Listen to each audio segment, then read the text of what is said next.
शिष्य परिवार के संस्थापक साहब श्री हरिद्रानंद का निधन हो गया। रांची के पारस अस्पताल में उन्होंने देर रात 3 बजे अंतिम सांस ली। धूर्वा स्थित उनके आवास पर आज शाम 5 बजे तक आम लोगों के दर्शन के लिए उनके पार्थिव शरीर को रखा जाएगा। उनके निधन से उनके समर्थकों में शोक की लहर है। बता दें कि शिव शिष्य परिवार के संस्थापक साहब श्री हरिद्रानंद को दिल का दौरा पड़ने के बाद गंभीर स्थिति में रांची के पारस अस्पताल में भर्ती कराया गया, जहां उनकी स्थिति चिंताजनक बताई जा रही थी। डॉक्टरों ने उनकी स्थिति को देखते हुए उन्हें आईसीयू में रखा। इलाज के दौरान शनिवार देर रात 3 बजे उन्होंने अंतिम सांस ली। बता दें कि बाबा हरिद्रानंद के बीमार पड़ने की सूचना मिलते ही बड़ी संख्या में देश भर से अनुयायी पारस अस्पताल पहुँचने लगे थे। हर कोई उनके स्वास्थ्य की जानकारी लेना चाह रहा था। जानकारी के मुताबिक बुधवार की रात उन्हें सांस लेने में दिक्कत हुई थी और सीने में तेज दर्द की शिकायत थी, जिसके बाद गुरुवार सुबह उन्हें अस्पताल लाया गया, जहां डॉक्टरों ने बाईपास सर्जरी या एंजियोप्लास्टी की बात कही थी। डॉक्टरों का कहना था कि साहब श्री हरिद्रानंद जी का कार्डियक एंजाइम बढ़ा हुआ है और इसी कारण उन्हें सीने में दर्द और सांस लेने में तकलीफ हुई। रांची से जनजोत संवाददाता रेशु राज की रिपोर्ट। स्थिति है, लोग जानना चाहते हैं। देखिए, उनको हार्ट अटैक आया था, मेजर हार्ट अटैक, और उसके बाद हार्ट फेलियर हो गया है और वो आईसीयू में एडमिट हैं पिछले 2 दिनों से। और बीपी भी काफ़ी लो लग रहा है और बीपी लो होने के कारण उनको आइनोट्रोपिक सपोर्ट होता है, नॉरएड्रेनालिन, उस दवा के माध्यम से बीपी को ऊपर रखा जा रहा है, ऑक्सीजन दिया जा रहा है। और अभी पेशेंट कॉन्शियस है, फुल्ली ओरिएंटेड है टाइम पर्सन के साथ, लेकिन इस क्रिटिकल काफ़ी ज़्यादा हैं क्योंकि बीपी के लिए आइनोट्रोपिक सपोर्ट की ज़रूरत है। पल्स कभी कभी बहुत ज़्यादा चला जाता है। हार्ट अटैक के बाद एक कॉमन है जनरली एएफ जिसको कहते हैं, एट्रियल फिब्रिलेशन, तो उसमें भी हार्ट चला जाता है। उसके लिए भी कभी कभी अपने आप वापस नॉर्मल हो जा रहा है और उनको नॉन इन्वेसिव वेंटिलेटर सपोर्ट पे भी रखा गया है जिसको नीवू कहते हैं, कि उसमें हार्ट पर जोर कम पड़े, और यही अभी स्थिति है। क्या विचार सर, क्या है डॉक्टर ने आगे को परामर्श क्या दिया है, आप लोग क्या दे रहे हैं परामर्श? इसमें एंजियोप्लास्टी करानी होती है या फिर बाईपास सर्जरी करानी होती है। बाईपास सर्जरी अभी नहीं हो सकती क्योंकि बहुत ही ज़्यादा वीक हैं, आइनोट्रोपिक सपोर्ट पे हैं। एंजियोप्लास्टी के लिए भी डॉक्टर कुछ दिन वक्त मांगे हैं कि अभी 3-4 दिन के बाद ही हो पाएगा, ऐसा डॉक्टर सभी यहाँ पे बोल रहे हैं। Thank you. देखिए, आज सुबह 3:30 बजे साहब श्री हरिद्रानंद जी की तबीयत थोड़ी सुस्त हुई है। उनको सांस लेने में थोड़ी तकलीफ महसूस हुई। पहले से भी थोड़ा बीमार चल ही रहे थे वो। तो कल हम लोग को उनको डॉक्टर से दिखाना भी था। कल का अपॉइंटमेंट था हमारा ऑलरेडी, लेकिन आज सुबह थोड़ी सी इनको सांस लेने में तकलीफ हुई 3 बजे सुबह में। तो हम लोगों ने फिर बिना देर किए बगल में ये हॉस्पिटल है पारस, वहाँ लाए हैं। डॉक्टर देख रहे हैं अभी, तो स्टेबल है अभी, लेकिन कार्डियक का इशू है क्योंकि सांस लेने में तकलीफ है। बाकी चीज़ें तो ठीक है, लेकिन कार्डियोलॉजी का टेस्ट रिपोर्ट वगैरह शाम तक आएगा, तो विशेष जानकारी हम शाम को ही आपको दे पाएंगे, लेकिन अभी स्थिर है पहले से। कब इनको यहाँ पर लाया? आज सुबह 3 बजे हम लोग लेके आए, इमरजेंसी में एडमिट कराया इनको। उस समय से चेकअप चल रहा है इनका, ऑक्सीजन पे है अभी, सपोर्ट है ऑक्सीजन का, दवाएँ चल रही हैं और रेस्ट अभी सीनियर डॉक्टर आ रहे हैं अभी कार्डियोलॉजी के, और कुछ टेस्ट होगा उसके बाद ही हम लोग बता पाएंगे ज़्यादा। डॉक्टरों से कुछ आपकी बातचीत, कोई इन्फॉर्मेशन? हाँ, डॉक्टर्स जो अभी कंसल्टेंट डॉक्टर आए थे उनसे बात हुई है, तो उन्होंने बताया कि अभी जो मेडिसिन इनका पूर्व से चल रहा है वो चलेगा, हम लोग चला भी रहे हैं, कुछ डोजेस कम या ज़्यादा कर रहे हैं।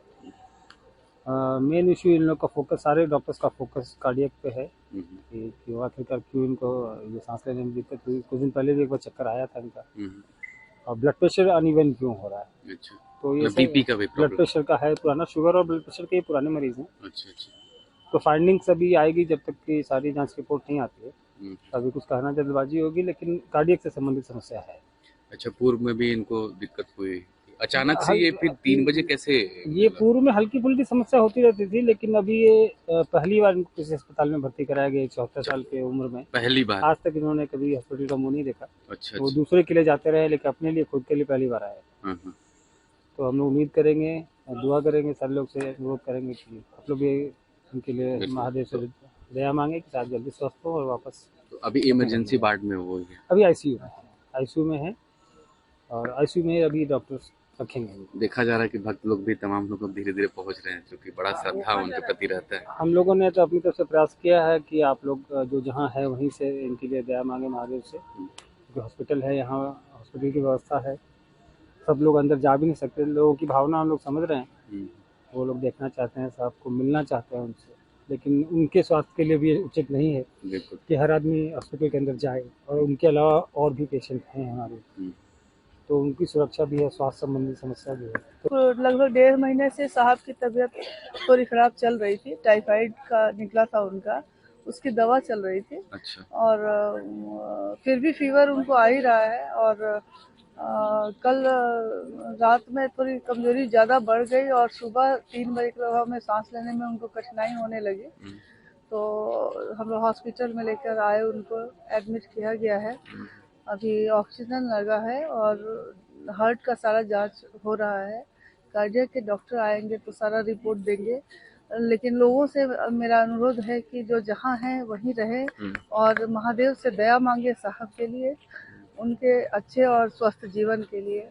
आप लोगों को दीदी कब पता, अचानक से 3 बजे कैसे, उनके थ्रू पता चला कैसे? हाँ, मतलब हम लोग वही थे, मतलब सांस लेने में उनको, वो लेटे हुए थे, सोए हुए थे, अचानक से। हाँ। फिर वो मतलब ये बोले कि सांस नहीं ले पा रहे हैं हम, दिक्कत हो रही है।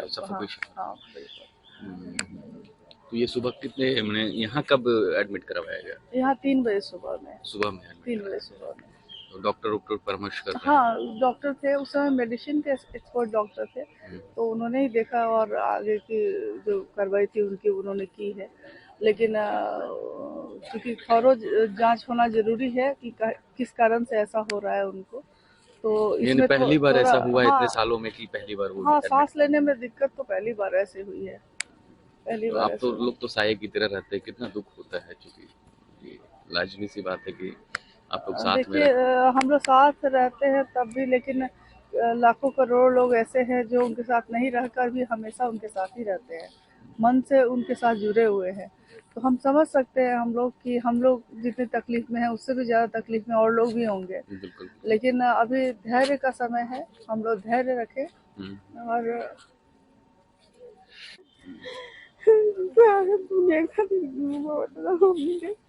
साहेब सहारा है, महादेव दया करी, साहेब ठीक हो जाए। महादेव से दया मांगे, महादेव रोज आप लोग पूजा पाठ? महादेव दया करी, महादेव जल्दी से साहेब ठीक हो जाए।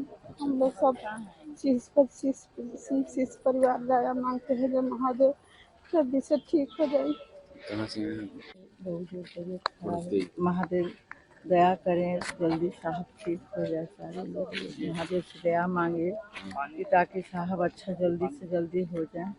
आप लोगों का पता चला? हम लोग को पता, अभी हस्बैंड एडमिट थे तो आ रहे थे तो पता चला है कि साहब की तबीयत खराब हो गया है। तभी से ढेर सारे लोग हम लोग पर साहब के लिए, पूरी दुनिया लोग जो है सब लोग महादेव से दया मांगे, साहब जल्दी अच्छा हो जाए।